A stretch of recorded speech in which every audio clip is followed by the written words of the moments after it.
Hello aspirants, welcome back to my YouTube channel. तो आज हम इंडियन इकोनॉमिक सीरीज़ का नेक्स्ट पार्ट राष्ट्रीय आय का पार्ट 1 मैंने आपको प्रीवियस वीडियो में करवा दिया। आज हम करेंगे इसका पार्ट 2, जिसमें हम देखेंगे सबसे पहले प्रति व्यक्ति आय को क्या बोलते हैं हम? पर कैपिटल इनकम। पर कैपिटल इनकम निकालने का फॉर्मूला है राष्ट्रीय आय अपॉन कुल जनसंख्या। राष्ट्रीय आय मतलब एनएनपी। ये सारी टर्म्स आपको मैंने जीडीपी, जीएनपी, एनएनपी ये सारी बताई हैं। एक बार मैं आपको एनएनपी को रिवाइज करवा देती हूँ क्योंकि वो वहाँ पर यूज़ हो रहा है। तो एनएनपी क्या है? नेट नेशनल प्रोडक्ट, जिसको क्या बोलते हैं? शुद्ध राष्ट्रीय उत्पाद। शुद्ध का मतलब मूल्यह्रास, है ना? और राष्ट्रीय मतलब फॉरेन इनकम। सारा मैंने बताया एक एक वर्ड, क्यों मैंने यहाँ मूल्यह्रास लिखा है, क्यों यहाँ पर फॉरेन इनकम, ये पूरी वीडियो में डिटेल में बताया। और उत्पाद का मतलब जो फाइनल गुड्स हैं, ठीक है।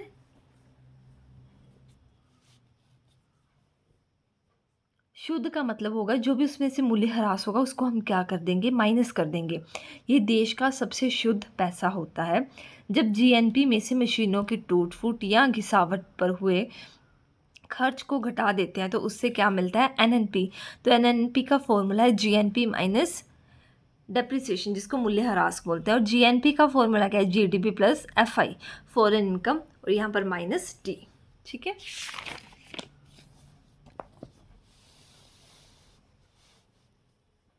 अब हम नेक्स्ट देखते हैं पर्सनल इनकम, जिसको क्या बोलते हैं? व्यक्तिगत या व्यक्तिगत आय। जो आय, वह आय जो किसी देश में एक वर्ष की अवधि में व्यक्तियों अथवा परिवारों द्वारा वास्तविक रूप से प्राप्त होती है। व्यक्तियों अथवा परिवारों द्वारा वास्तविक रूप से प्राप्त होती है, उसको क्या बोलते हैं? Personal income.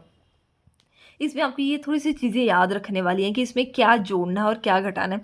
इसमें एक ही टर्म है जो आपने ऐड करने वो करनी है, ट्रांसफ़र इनकम, मतलब हस्तांतरण, जिसमें क्या आएगा? भुगतान, पेंशन होगी, भत्ता होगी, ये टर्म आपने ऐड करनी है। और सब्सट्रैक्ट मतलब घटाना क्या क्या है, तो वो आपका आ जाएगा अवितरित लाभ, सामाजिक सुरक्षा अंशदान, निगम कर। तो टोटल पर्सनल इनकम यानी कि व्यक्तिगत आय का फॉर्मूला क्या हो गया? राष्ट्रीय आय, जिसको हम नेशनल इनकम बोलते हैं, उसमें से माइनस कर दिया निगम कर, कॉर्पोरेशन टैक्स, माइनस अतिरिक्त लाभ, अनडिस्ट्रीब्यूटेड प्रॉफिट, माइनस सामाजिक सुरक्षा अंशदान, सोशल सोसाइटी कंट्रीब्यूशन, प्लस हस्तांतरण भुगतान, जिसको क्या बोलते हैं? Transfer payment. सब कुछ माइनस करोगे, सिर्फ एक चीज़ जो है वो आपने जोड़नी, वो है ट्रांसफ़र इनकम।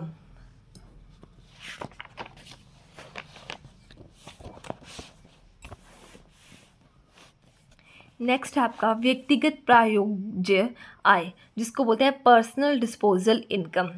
ये कैसे निकलती है? Personal income minus personal income tax, व्यक्तिगत आय माइनस व्यक्तिगत आयकर। जो भी उसकी पर्सनल इनकम होगी उसमें से पर्सनल पे जो इनकम टैक्स है वो माइनस करके क्या आएगी? Personal disposal income. ये फॉर्मूलेस कई बार आपको ना एग्जाम में आ जाते हैं। तो नेक्स्ट है राष्ट्रीय आय में कौन कौन सी चीज़ें शामिल होती हैं? तो सरकार द्वारा प्रदान की गई निःशुल्क सेवाएं, संगीतकार अभिनेताओं आदि की आय, विदेशी पर्यटक द्वारा भारत में किया गया खर्च, सैनिक एवं सुरक्षा सेवाएं, स्वयं उपभोग हेतु वस्तुओं का उत्पादन। तो ये सारी में राष्ट्रीय आय में ये शामिल होती हैं। और कौन कौन सी वस्तुएं जो राष्ट्रीय आय में शामिल नहीं होती? वेरी वेरी इंपॉर्टेंट टॉपिक है ये वाला। ऐसे क्वेश्चन आ जाते हैं, 4 ऑप्शंस हैं, इनमें से कौन सा राष्ट्रीय आय में शामिल नहीं है?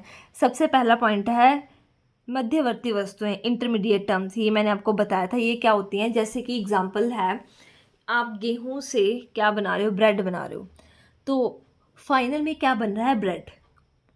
ब्रेड को राष्ट्रीय आय में जो है वो शामिल करेंगे, ठीक है। जो उन पे टैक्स लगेगा उन पे उसकी जीडीपी होगी। लेकिन जो मध्यवर्ती वस्तुएं हैं लाइक गेहूं, वो हमारी क्या है? मध्यवर्ती वस्तु, वो नहीं यूज़ होंगी, ठीक है। नेक्स्ट है आपका अंतरण भुगतान, जैसे कि कोई उपहार हो गया, कोई दान हो गया, भत्ता हो गया, transfer payments, gifts, donations, allowances, ये सारी चीज़ें राष्ट्रीय आय में शामिल नहीं होती हैं। अप्रत्याशित लाभ, अनएक्सपेक्टेड प्रॉफिट हो गई, जैसे कि लॉटरी, एकदम से किसी की लॉटरी लग गई तो उसको राष्ट्रीय आय में नहीं शामिल करेंगे। गेमिंग, जैसे कि आते हैं ना आपको एड्स, लूडो खेलो, या जो पैसे लगाते हैं, जो किंग्स वो बनाते हैं आईपीएल में टीम बना लो, तो वो गेमिंग्स, है ना, वहाँ से अगर आप पैसे जीत रहे हो तो वो राष्ट्रीय आय में शामिल नहीं होंगे। रीसेल आइटम्स, पुनः विक्रय वस्तुएं जो है वो राष्ट्रीय आय में शामिल नहीं होगी।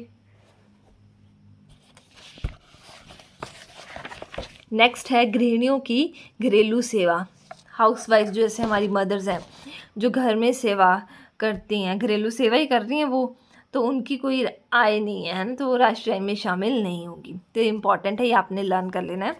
नेक्स्ट अब देखते हैं राष्ट्रीय आय मापने की विधियाँ। कौन कौन से मेथड हैं जिसके द्वारा हम राष्ट्रीय आय को माप सकते हैं? इनकम मेथड, आय मेथड, उत्पादन विधि, व्यय विधि, एक्सपेंडिचर मेथड, प्रोडक्शन मेथड, उत्पाद विधि। जो प्रोडक्शन मेथड है उसको ही हम क्या बोलते हैं? ग्रोस वैल्यू, ठीक है, मूल्यवर्धित विधि, औद्योगिक उत्पाद विधि या फिर आउटपुट मेथड। तो ये सारे इसी के ही नाम हैं। इसमें उपभोग और बचत को जो है वो जोड़ा जाता है। तो प्रोडक्शन मेथड में किसको जोड़ा जाता है? उपभोग और बचत को।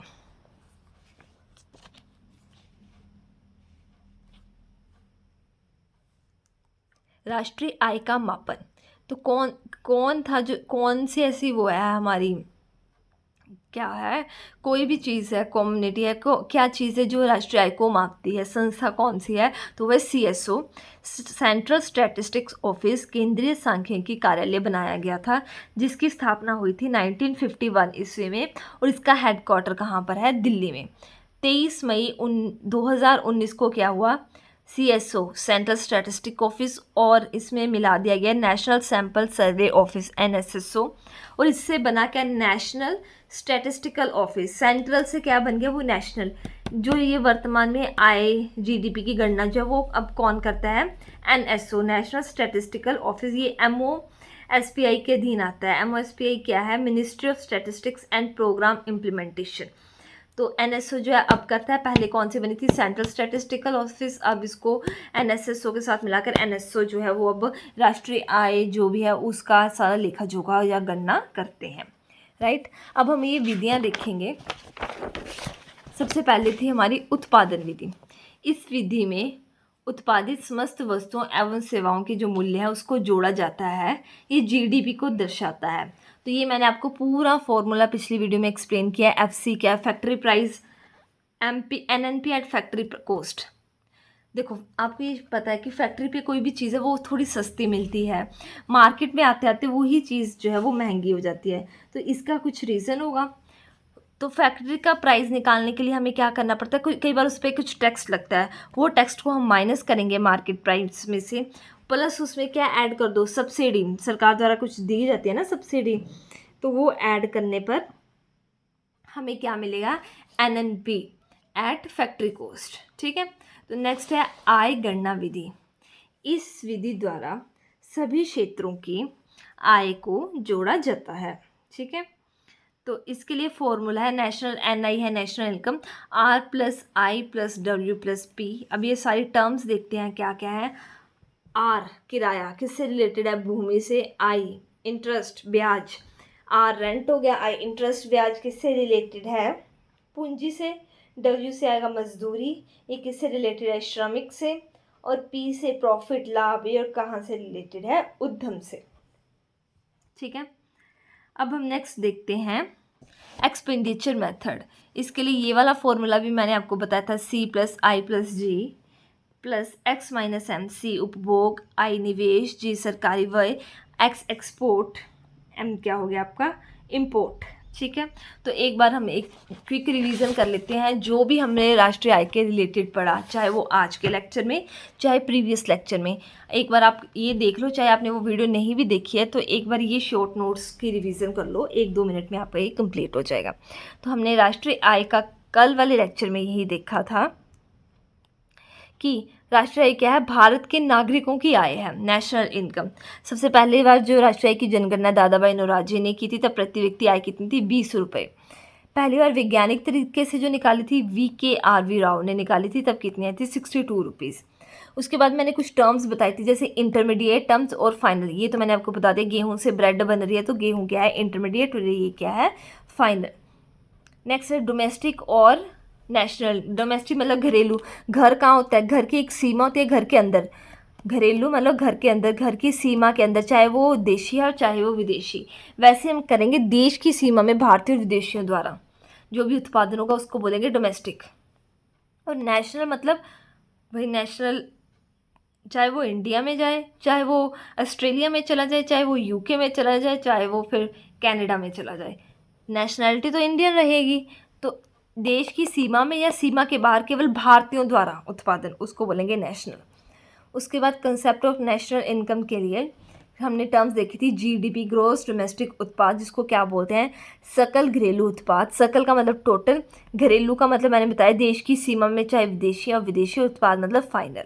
ठीक है, और यही फॉर्मूला मैंने आज आपको बताया है ना, जीडीपी का C+I+G+X-M, ये सारी टर्म्स मैंने एक्सप्लेन कर दी। उसके बाद जीडीपी भी नॉमिनल और रियल है। नॉमिनल का मतलब वर्तमान मूल्य जो होगा उस पे आधारित होगी, और रियल मतलब आधार वर्ष में मान लिया हमने 2011-12, ठीक है, उस पे आधारित। ये मैंने आपको एग्जांपल से अपनी वीडियो में एक्सप्लेन किया है। उसके बाद जीडीपी डिफ्लेटर का फॉर्मूला है normal GDP upon real GDP upon into 100। उसके बाद हमने टर्म देखी थी एनडीपी, शुद्ध घरेलू उत्पाद। शुद्ध मतलब मूल्यह्रास को क्या कर दो, माइनस कर दो, तो जीडीपी में से मूल्यह्रास माइनस कर दिया। जीएनपी सकल राष्ट्रीय उत्पाद, राष्ट्रीय मतलब फॉरेन इनकम भी आएगी, तो इसमें फॉरेन इनकम को क्या कर दो, ऐड कर दो, राइट। उसके बाद एनएनपी, अब एनएनपी में शुद्ध भी है मतलब माइनस भी होगा, और राष्ट्रीय है तो फॉरेन इनकम ऐड भी होगी, ये ऐड हो गया आपका, राइट। तो ये चीज़ें हमने देखी थी। और जीडीपी का सकल घरेलू उत्पाद, एनडीपी, एन मतलब नेट, जब भी नेट मतलब कि शुद्ध है तो माइनस आपका क्या हो जाएगा, डी। जीएनपी, यहाँ पर एन क्या है, नेशनल, जब भी नेशनल है तो फॉरेन इनकम क्या हो जाएगी, ऐड। यहाँ पर दोनों है तो फॉरेन इनकम और डी दोनों चीज़ें आ गई, राइट। यही आपके आगे मैंने फॉर्मूलेस बताए। आज वाले लेक्चर हमने क्या देखा, प्रति व्यक्ति आय का फॉर्मूला, राष्ट्रीय आय अपॉन कुल जनसंख्या, पर्सनल इनकम का फॉर्मूला, नेशनल इनकम में से कॉर्पोरेट टैक्स माइनस कर दो, अनडिस्ट्रीब्यूटेड प्रॉफिट माइनस कर दो, सोशल सोसाइटी कंट्रीब्यूशन माइनस कर दो, ट्रांसफर अमाउंट को ऐड कर दो। राष्ट्रीय में कौन सी मध्यवर्ती वस्तुएं, कोई गिफ्ट है, लॉटरी है, रीसेल आइटम है, इनको ऐड नहीं करेंगे। गृहिणी की आय वो भी ऐड नहीं होगी। इसको मापने की विधियाँ, उत्पादन विधि वही फॉर्मूला, आय गणना के लिए NI = R+I+W+P, आर किराया, ए ब्याज मजदूरी और प्रॉफिट, और वही विधि एक्सपेंडिचर मेथड से सेम फॉर्मूला। तो होप सो आपको मेरी वीडियो अच्छी लगी है, तो अगर लगी है तो प्लीज़ लाइक कमेंट शेयर और सब्सक्राइब करें। Thank you so much for watching.